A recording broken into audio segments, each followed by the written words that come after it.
Thank you very much, Cathaoirleach. I'm glad I've had the opportunity in the limited time available to acknowledge the achievement of government in delivering such an extensive and indeed expansive budget. This doesn't happen by accident, but by design. This happens when there's constant and ongoing international investment, a progressive taxation system, and a taxation system that rewards work and generates revenue to be in a position to deliver the budget that we have. The government has played a pivotal role leading and ensuring the state responded to the challenges presented in recent years in relation to Brexit, in relation to the COVID pandemic and the ongoing issues associated with the cost of living crisis. We've assisted businesses and families and have assisted state bodies and the public services in ensuring that that response was sufficient. To only overshoot the 5% net spending increase year to year by 1.1%, in doing so addressing a balance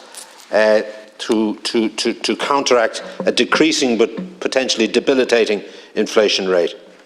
The commitment on tax has been alluded to by the previous speaker in relation to a 1.3 billion package. I'm glad to see Fianna Fáil's influence ensuring that lower paid workers are especially rewarded and especially considered in relation to the package that was provided yesterday. In relation then to the core spending increase of 5.3 billion,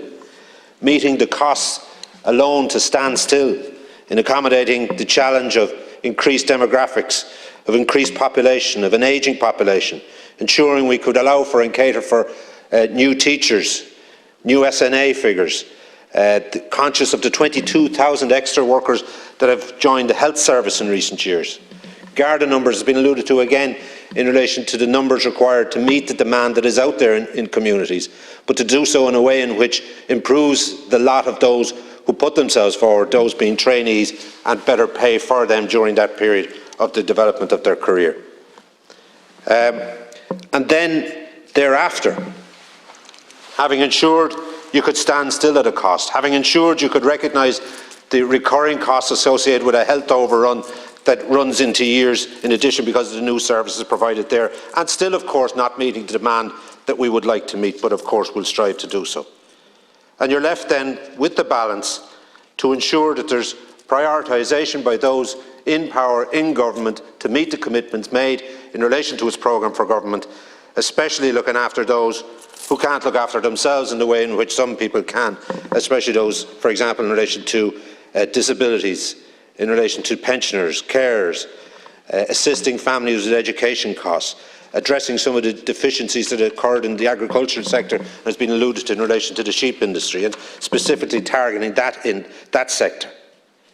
The package in relation to taxation, as I said, specifically geared towards young workers. And also recognising that the cost associated with delivering a national development plan over the next 4 years is of a greater cost than was envisaged 4 years ago or 3 years ago, because of interest rate costs, because of cost of construction increases, because of the delays associated with planning, and that there is provision of 2.25 being used from the windfall taxes from corporation tax to address a 6.5% to 10% increase across the next 4 years. 2.25 billion in total. And then to having the foresight not only to be selfish, be seen to be selfish, to look after everything and everybody with insufficient funds that are not recurring in relation to corporation tax, but to have the foresight to put in place a sovereign wealth fund, an Ireland's future fund, combined with funding from within that to address the low carbon economy and the demands that will be placed on many sectors as a result of the commitments we've made there, but are done in such a way as to make an investment that will yield a return that will provide for that spending to be met even in the event of a downturn. And when you think of the summer economic statement when it was given to this House back earlier in the year, the only thing that has changed since, apart from the headline rates, apart from the headline commitments, was that we've seen a slowdown in the revenues associated with corporation taxes. And that is something we've to be mindful of. But the point I'm making is that, you hear opposition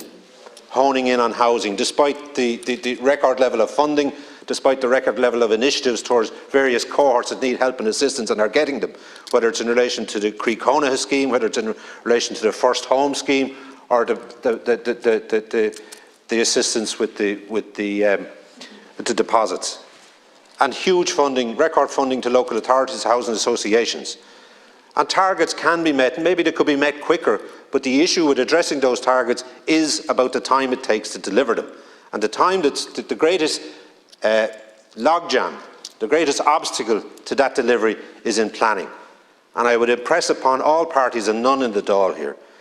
to participate, to engage, to scrutinise and to improve the legislation that will be brought forward in the form of the Planning and Development Amendment Bill. Because that will offer a lot of challenges for members here to address a planning system that is a huge logjam to the development of housing, to the development of infrastructure, and ultimately to the betterment of the people that we represent.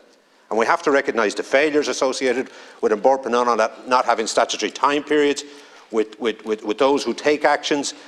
being awarded costs against the victors in courts, where our court system right the way to the Supreme Court is holding up development. Thank you, Deputy. And it's that non-financial intervention in the market that will challenge many people here to ensure if housing is to be addressed in the way in which it can and should, according to the money that has been provided by this government over the last number of years.